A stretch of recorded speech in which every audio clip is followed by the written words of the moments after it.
নমস্কার। কেমন আছেন আপনারা সবাই? আশা করি সবাই ভালো আছেন আর আমিও খুব ভালো আছি। আজকের ভিডিওটা রয়েছে এক্কেবারে অন্যরকম। অন্যান্য দিন আপনারা আমার ভিডিওতে দেখতে পান আমার নিত্যদিনের কিছু কাজকর্মের অংশ, তবে আজকে আর ওইসব নয়।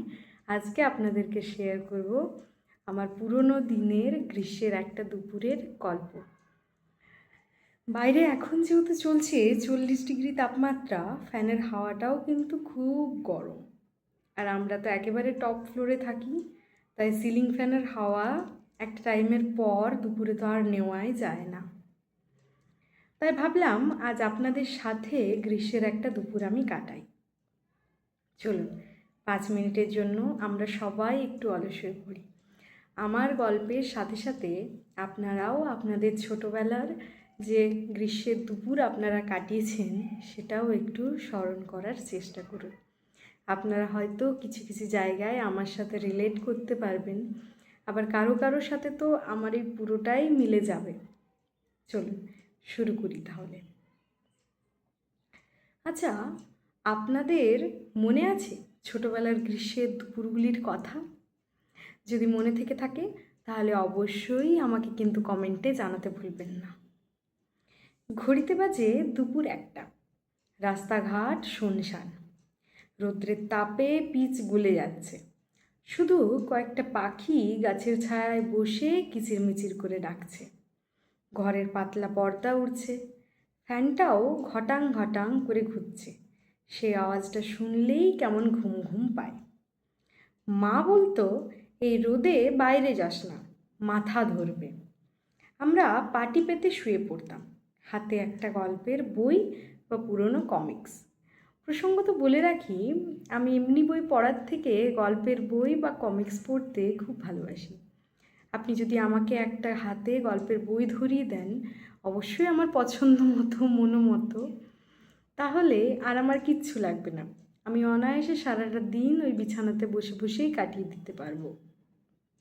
আপনারা যদি এরকমই আমার মতো কেউ গল্পে বই পড়ার মতো থাকেন বা বই পোকা থাকেন, তাহলে অবশ্যই কমেন্টে জানাতে ভুলবেন না। একটু পরেই পড়তে পড়তে ঢুলে গিয়ে ঘুমিয়ে পড়তাম। ঘুম ভাঙতো ফেরিওয়ালার ডাকে। ফেরিওয়ালার ডাকটা কি থাকতো? আপনারা হয়তো অনেকেই গেস করতে পারছেন। এই গরমের মধ্যে ফেরিওয়ালা মানে ডাকটা কুলফি বা আইসক্রিম ছাড়া আর কিছু হবে না। তাই ডাকটা থাকতো কুলফি কুলফি করে।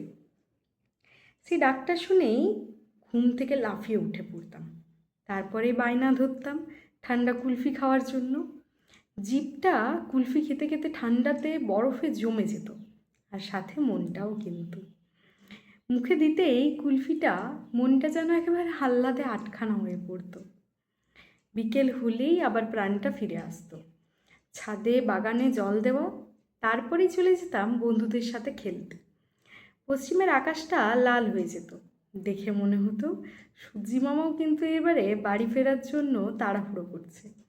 তাই আমরাও তাড়াহুড়ো করে বাড়ি ফিরে হাত পা ধুয়ে একটু কিছু খেয়েই পড়তে বসতাম। এখন তো প্রায় সকলের বাড়িতেই এসি বা কুলার আছে, কিন্তু সেই দুপুরের অলস ঘুমটা নেই, নেই সেই কুলফিওয়ালার ডাক। আজকে যদি আপনিও সেই অলস দুপুরটা কাটাতে চান, অর্থাৎ আপনার পুরনো দিনের বা ছোটোবেলাকার দুপুরবেলাটা কাটাতে চান, তাহলে আমি সেটার জন্য একটা জিনিস আপনাদেরকে সাজেস্ট করতে পারি। আজ আপনি একটা কাজ করবেন, ফোনটা দুপুরবেলা একটু সরিয়ে রেখে দেবেন, দিয়ে 1 গ্লাস ঠান্ডা ঠান্ডা লেবুর শরবত বানাবেন। সেই লেবুর শরবতটা বানিয়ে একটু বসবেন, একলা কিন্তু। তবে তো মনে পড়বে, সবাইকে নিয়ে বসে থাকলে আপনি হয়তো গল্পে মেতে যাবেন। আপনার ওই দিনটা, আপনার ছোটোবেলাটাকে মনে করার খুব একটা হয়ে উঠবে না আর কি, খুব একটা মনে করতে পারবেন না। তাই বলবো একা একাই বসবেন, তারপরে দেখবেন কীরকম একটা শান্তি খুঁজে পান মনের মধ্যে। কারণ শান্তিটা এসিতে থাকে না, মনের মধ্যে থাকে।